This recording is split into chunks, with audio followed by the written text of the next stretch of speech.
Welcome to the Rider Pro, the legendary Maruti Suzuki. Zen is back with a fresh new look, modern technology, and improved performance. Once known as one of India's most loved hatchbacks, the new Zen aims to bring back nostalgia while offering everything today's drivers expect. Bold new design. The new Maruti Suzuki Zen features a stylish front grille, sleek LED headlamps, sporty alloy wheels, and a more aerodynamic body. The compact dimensions remain city-friendly, but the overall design now looks much more premium and modern.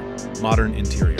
Step inside and you'll find a completely redesigned cabin. The new Zen offers a touchscreen infotainment system, smartphone connectivity, digital instrument cluster, automatic climate control, and improved seating comfort.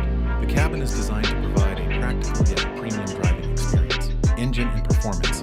Under the hood, the new Zen is expected to feature a fuel-efficient petrol engine with smooth power delivery. The lightweight platform helps improve acceleration, handling, and overall driving dynamics, making it ideal for both city roads and highway cruising. Safety features.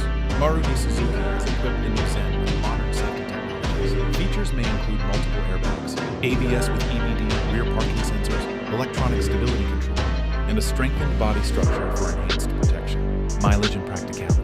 One of the biggest strengths of the Zen has always been fuel efficiency. The new model continues that tradition with impressive mileage figures, low maintenance costs, and a practical hatchback design suitable for families and daily commuters. Expected price. The new Maruti Suzuki Zen is expected to be competitively priced, making it an attractive option for buyers looking for an affordable, stylish, and reliable hatchback. Conclusion. The return of the Maruti Suzuki Zen is exciting news for car enthusiasts and longtime fans. With modern styling, updated technology, excellent fuel efficiency, and the trusted Maruti Suzuki badge, the new Zen could once again become a favorite on Indian roads. Don't forget to like, share, and subscribe for more.